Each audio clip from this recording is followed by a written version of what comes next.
dari mungkin 100 orang lain yang di interview untuk masuk program ini. Terus pertanyaan-pertanyaan yang umumnya muncul itu nggak jauh-jauh beda dari esai yang udah kita kirim. Jadi misalnya ada pertanyaan seperti, oh di esai kamu nulis seperti ini, bisa nggak kamu jelasin lebih jauh lagi? Sebenarnya nggak makan waktu lama, mungkin sekitar 15-30 menit. Lalu di akhir interview, dari mereka juga akan menanyakan, dari kamu sendiri ada pertanyaan nggak? Nah, kalau kalian lihat di tips and trick interview online, itu penting banget bagi kalian untuk punya pertanyaan balik ke mereka. Kenapa?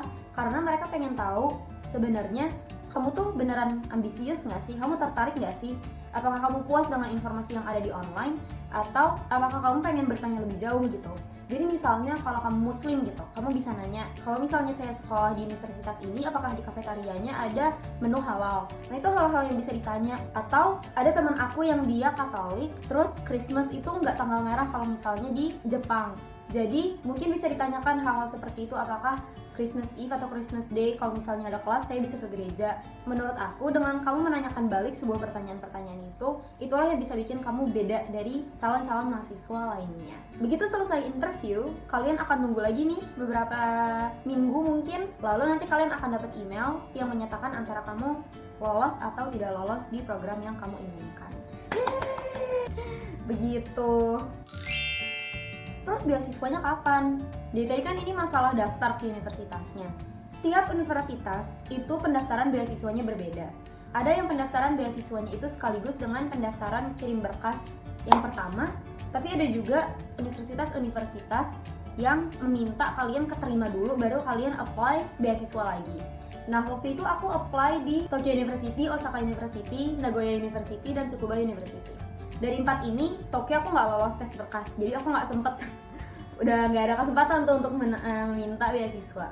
Di Osaka University, aku keterima dulu, baru aku di interview lagi setelah aku keterima untuk beasiswa Max yang aku sekarang punya ini di Osaka University. Nah untuk Nagoya itu sekalian, jadi ketika kamu daftar akan ditanya apakah kamu membutuhkan beasiswa, kalau butuh isi form tersebut. Nah untuk Tsukuba juga sedemikian rupa, ditanya apakah kamu membutuhkan beasiswa, kalau butuh silakan daftar. Nah sebenarnya dari beasiswa apa aja sih yang disediakan oleh universitas di Jepang umumnya?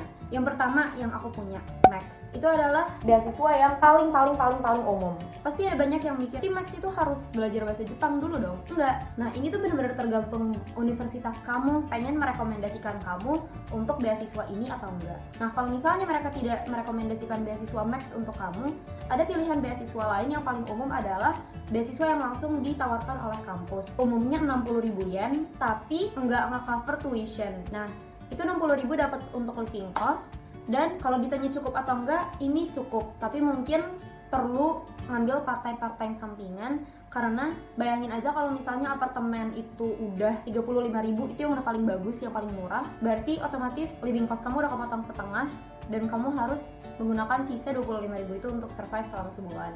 Nah itu kalau misalnya nggak super ngirit, dan kalau misalnya kamu keterima di universitas-universitas yang letaknya di metropolitan atau di kota, itu mungkin bisa mepet banget. Lalu beasiswa yang terakhir adalah cuman beasiswa jajan doang, jadi tuitionnya nggak kepotong sama sekali, dan ini beasiswa namanya JASO. Di beasiswa JASO ini kamu dapat jajan sebulan 48.000. Kalau kamu tanya ke aku apakah ini cukup atau enggak, menurut aku enggak. Jadi memang disarankan sebisa mungkin kita usahakan supaya bisa dapat beasiswa yang max.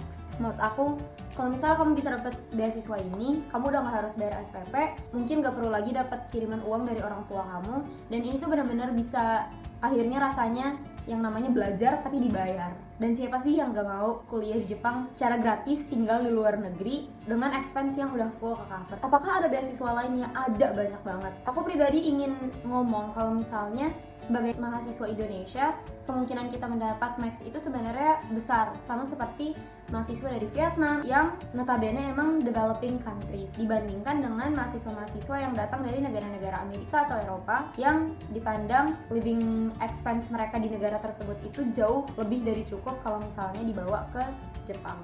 Nah tapi tetap aja ini bukan berarti kalian bisa santai-santai.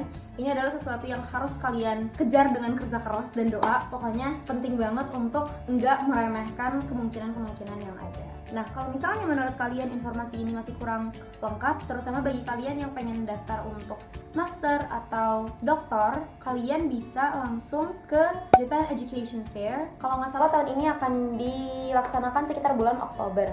Itu nanti informasinya harus kalian cari lagi. Kalau misalnya ada di website-nya, nanti aku cantumin linknya di bawah. Sekian untuk video hari ini. Untuk informasi-informasi yang aku sampaikan barusan, akan aku cantumkan link-linknya di bawah, seperti mengenai SAT atau IELTS, atau jurusan-jurusan apa aja yang bisa kalian daftar.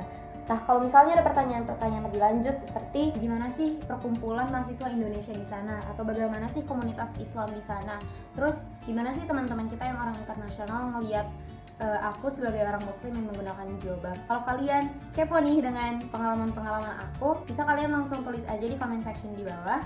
Insya Allah akan aku jawab di video-video kedepannya. Dadah!